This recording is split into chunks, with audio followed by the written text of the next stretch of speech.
बिस्मिल्लाहिर्रहमानिर्रहीम। मैं हूँ रफ़ीक इब्न अली। मुहर्रम अल हराम का महीना जारी व सारी है। 10 मुहर्रम एक ऐसा दिन है कि जब पूरी दुनिया के लोग इमाम हुसैन अलैहिस्सलाम को नजराना अक़ीदत अपने अपने अंदाज में पेश करते हैं।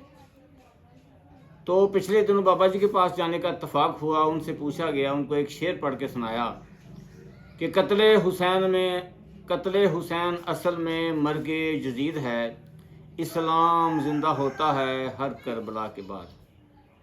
तो वो शेर सुनने के बाद परेशान से हो गए। उन्होंने हम सब से पूछा कि बेटा ज़रा गौर फरमाएं कि आप ये बताएं कि उस दौर में इस्लाम का मुर्दापन क्या हुआ था। लोग नमाज पढ़ रहे थे, ज़कात दे रहे थे, हज का मौका था। हुसैन अलैहिस्सलाम हज करने के लिए मक्का मुअज़्ज़मा में तशरीफ़ ले गए थे। तो आखिर वो क्या थी मौत जो कि इस्लाम को ज़िंदगी दे रही थी? क्या मौत हुई? इस पर ज़रा गौर करके बताओ सही। हम मुसलमान सोचते कम हैं। तो ये बच्चा रोज़ ही मेरे पास आता है। बाबा जी ने फरमाया कि मुझसे पूछता है, बताओ बाबा जी कि हुसैन अलैहिस्सलाम को कत्ल क्यों किया गया? तो मुझसे बेटा कत्ल का जवाब, क्यों का जवाब देते हुए इस बच्चे को समझाया नहीं जा रहा।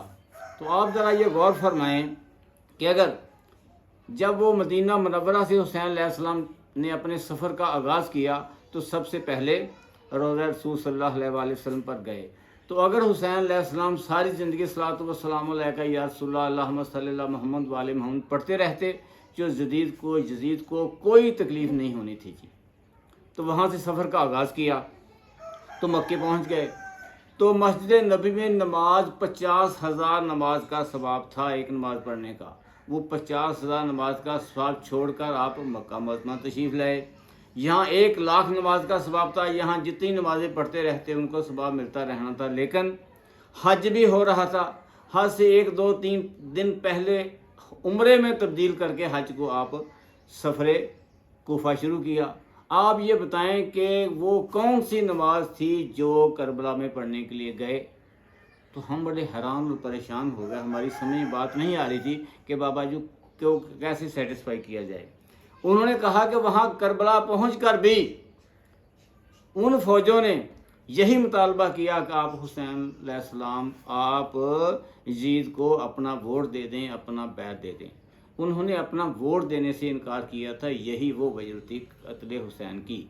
अगर यजीद को अपना वोट दे देते, दुनिया के खिलाफत के अलावा, बादशाहत के अलावा तमाम ओहदे हुसैन अलैहिस्सलाम के लिए खाली थे। आज जो लोग जे पार्टी के लोग हैं, बाबा जी ने फरमाया कि जो जीतता है दौड़ के भाग के उसकी तरफ उसी पार्टी में चले जाते हैं।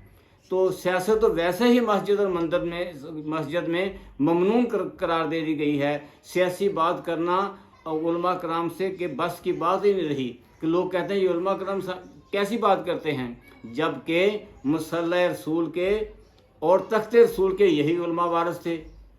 इसलिए हमें ये बात का दर्स बाबा जी ने फरमाया मिलता है कि जब तक खिलाफत की सिलेक्शन में कोई कमी या कोताही हो जाए तो उस वक़्त यूं समझो कि इस्लाम मौत की तरफ जा रहा है।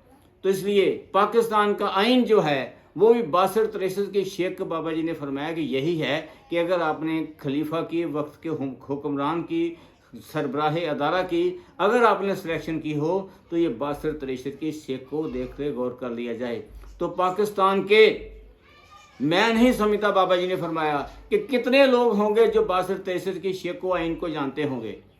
कुरान को भी इसके मामले में समझ के पढ़ने का हमारे यहाँ कम रवाज है। तो वहाँ पर 62-63 की शेख यही है कि जो बंदा सरबराह अदारा होगा, सरबराह ममलकत होगा, वो नेक और परहेजगार होगा और करप्शन से पाक होगा, अमर बिल मारूफ और नही अनिल मुनकर का बादशाह होगा।